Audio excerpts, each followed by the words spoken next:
Good afternoon, my darlings. I'm here for the love class. This is week 9. Time is flying by. This is the TLC, the love class. And this week, yesterday, actually, I celebrated my 9-year anniversary with the Lord.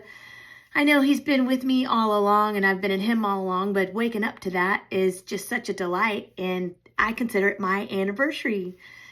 And I'm so happy now. 9 years ago, I was really addicted to drugs. I couldn't stop doing drugs for the life of me, really. I was an alcoholic. I had a horrible alcohol addiction. My addiction got so bad at the end of it that I was waking up in the morning and shooting vodka with my coffee, just trying to be able to calm my nerves down enough to be able to function. I never knew what a non-functioning alcoholic was until I actually became one. And man, I could barely function. I was hooked on opiates and basically any pills that I could get my hands on. I was a drug addict for 25 years. I smoked cigarettes every day of my life except for when I was in jail. And as soon as I got out of jail, the first thing I would go for was a cigarette. And boy, that one cigarette would just send me on a downward spiral. I'd be right back into my old life. And I was so addicted to cigarettes. If I didn't have my cigarettes, I had your cigarettes if you smoked. And if I didn't have those cigarettes, then I'd pick them up off the ground and smoke them. I was so addicted to cigarettes. I never thought in a million years that I'd be able to quit smoking. I figured I might be able to quit doing drugs. I might be able to quit drinking. I could picture it, but I couldn't really see it happening. And I sure never thought that I would be free from cigarettes or nicotine. And man, won't He do it? 9 years ago, I also had another felony pending. It was my 8th felony pending. And boy, I thought for sure I was going to go to prison for that one. My life was a disaster. It was a complete disaster. I was suicidal. I could see no way out except for ending my life or taking my own life to get out of this horrible addiction, this mess, the bondage that was piled on top of me, the shame, the financial difficulty that I was in. I was homeless. I was carless. I was jobless. I was in hell. I was in hell, and I could not see one thing. I couldn't see my hand in front of my face. And 9 years ago, the Lord just rescued my whole life. And I'm so thankful. I'm so thankful. That was the day that I felt the love of God for the first time, really ever. It was the day that I saw God face to face and He told me that I was His. And man, it changed my whole life. You talk about feeling a love that'll make you walk away from everything that you've ever known. That's what happened to me. And since that day, man, my life just continues to get better and better. I'm also coming up on another anniversary, the anniversary where I was excommunicated from my church in Birmingham, Alabama. And I'm so thankful for that day. Man, that day, I would consider that almost as good as the day that I saw the face of God. Like the love of God, I feel like picked me right up out of religion, out of legalism, and brought me into the finished works, the greasy, greasy grace message, the finished works of Christ, the message of union, the message of unconditional love, the message of the law of faith versus the law of performance. I see now, like Abraham saw, that no contribution of my flesh could add to what God has perfected. And that is the reason that I want to go back into jail and just share this message. This is the most life-giving and dynamic message of all, the message that Christ is in us. And that's the one that I live to tell, the message that we're in union with God, all by God's doing. And man, I'm just having a blast. I get to go into jail 3 times a week now, and I put together this class usually at the beginning of the week, and then I share the same message in different ways over and over again throughout the week. This year, I've decided to teach the love class, and I realized that I'm going to base it all on 1 John chapter 3. Because in 1 John chapter 3 is the gospel. It's really the gospel on steroids, man. It's sheer bliss, sheer bliss. And so I'm having a blast getting to write this class and getting to love on these ladies in jail. I'll just go ahead and begin. My foundational verse is the 1 John 3:1. And in other translations, it says something like this: Behold, what manner of love the Father has lavished on us, that we should be called the sons of God. Oh my goodness. The Son of Man is the Son of God. The Son of God is the Son of Man. That's really what the whole message is about. Jesus comes to show us who we really are. All right. So in the Mirror Bible translation, it says, we begin in the agape of God. Love is our defining moment. And I feel like we have to know where we began, or else for the rest of our lives, we will try to do something to get there. So love is all we have known. We've never known what it's like not to be loved, really, because this God love is on the inside. The conflict comes in our human, behavior is when we're looking for love in all these external places because we know this love from the beginning.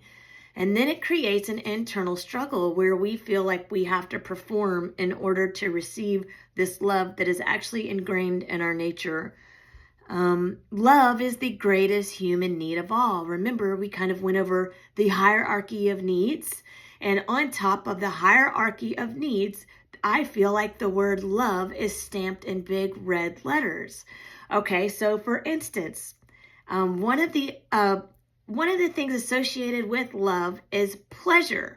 For human needs to be fulfilled, like with air, food, water, shelter, sleep, if there's not a measure of pleasure involved, then it still is not satisfying. And so that's why I feel like one of the first things that you hear God say to Jesus is he gets baptized, the heavens open, and God's voice comes out and says, "This is my beloved Son, in whom I am well pleased." And instantly, Jesus, who already is God, but he's human, showing us what it's like to be a human filled with God, he instantly knows the pleasure of God, that God is pleased with his Son. And I feel like, whoa, man, God gets our hierarchy of needs. He created us with this longing for love. And then, if you know that on the bottom rung of the hierarchy of needs is like food, water, sleep, think about how God comes, or Jesus comes as God in the book of John, and then begins to say, I'm the bread of life. I'm the living water. In other words, I long to meet this need for you in a different way. And so I feel like I'm constantly coming into a greater dimension of understanding what God has done for us with this love. All right. Okay. So this face-to-face beginning is the difference between living from face-to-face or working towards it. Back in my addiction, the reason that I feel like I got so caught up in addiction and, man, I just felt like a miserable failure is because I felt like I had fallen from his face by my human behavior. And so then I just gave up. I said, sheesh, forget this mess. There's nothing I can do to get back to there. There's nothing I could do. I can't clean myself up good enough. I can't go to AA, Celebrate Recovery, rehab, jail enough times to clean myself up. I'm screwed here. That's what I was thinking. So I just said, the hell with it. I'm just going to do whatever I want to do anyway. There's no point in trying to get back into good graces. And really little did I know is that we can never fall from this place. Only in our minds. Only in our mind. Some people call it a delusion of separation. And boy, I was deluded. I was disoriented. In fact, parapipto is this word that speaks of the fallen mind. So, and I reach out here, but really it's in here, and so it's the idea that we have fallen from the face-to-face embrace. 2 Timothy 3:1 in the Mirror Bible says, the fall was a falling away in our minds. To fall, to let down from a higher place. And I'm pointing up here, but really it's here. It's a higher level of consciousness, a higher level of awareness, I guess you would call it, a reality. It's actually truth. We've fallen from truth into our own understanding of truth. The fall was a falling away in our minds. To fall is to let down from a higher place to a lower place, from I am to I am not, from finished to unfinished, from gift to reward, from innocent to I feel dirty, from love to judgment, and I would say from faith to performance. All right? So tell me all about this love, this God kind of love. And we were having some conversations about this love this past Sunday in a little group that I was in, a Zoom group. And one of my friends named Jesse, oh man, he said, when I understand the love of God, for me, he said, I had to grasp the whole picture. And so he said, all the way from the Garden of Eden, we see the relationship that love began, right? That God began with human beings. Really, it goes way back to before I formed you in your mother's womb, I knew you. So the relationship actually begins all the way back there. But Jesse said, we see the relationship that love started. He said, then for me, he said, I walked through the fall and then through the law. The law is the keeping of rules to be right with God. And that's all evident in the Old Testament, right? In the Old Testament, God doesn't really look like Jesus because he's speaking to the fallen mind. And then he goes on to say the fall was our doing right here. But God actually didn't change. The law was our doing. And if you think about it, Moses goes up to the mountain and he has a conversation with God. He comes down and he is just glowing, and the mountain was scary. It was trembling. There was darkness and lightning and all this kind of stuff. And so the children of Israel say, we don't want that, but we do want a relationship with your God. So tell us what we have to do to keep him pleased. Give us laws, give us rules. We want rules instead of relationship. Tell us what we have to do so he won't kill us. They had this, the fall was a falling away in our minds of what God actually looked like. And so, man, give us rules. And honestly, the whole New Testament is written, and Paul is trying to undo the rule mentality, the performance mentality, and say you're only righteous by faith, not rules. But throughout Galatians, Corinthians, Ephesians, Colossians, these groups of people, the early church was constantly asking, so what do we do? Okay, you say that we can't eat food offered to idols, then what do we do? And so they're still wanting what do we do rather than this relationship. Tell us who we are. I want the relationship rather than the rules, right? I hope that makes sense, man. They wanted the law instead of the face-to-face relationship. The law demanded a sacrifice, not God. The law, the very thing that human beings wanted, demanded a sacrifice for sin. So we think that Jesus died for our sins so that God could be happy with us, but really, it was never necessary from God's perspective. And then this is what he said. He said, God was willing to go through all that pain and agony because we demanded it. And he said, when I finally realized that's the kind of love that God has for us, I thought there's nothing that could trump a love like that. There's nothing he won't do. He does whatever is necessary to get us to wake up in our minds to realize how loved we have always been from the very beginning. We began in the love of God and in Christ, but the problem is we didn't know it. We forgot. And that's where love has the ability to reach into our hellish nightmare, our delusion, our fallen mind, and rescue us from ourselves.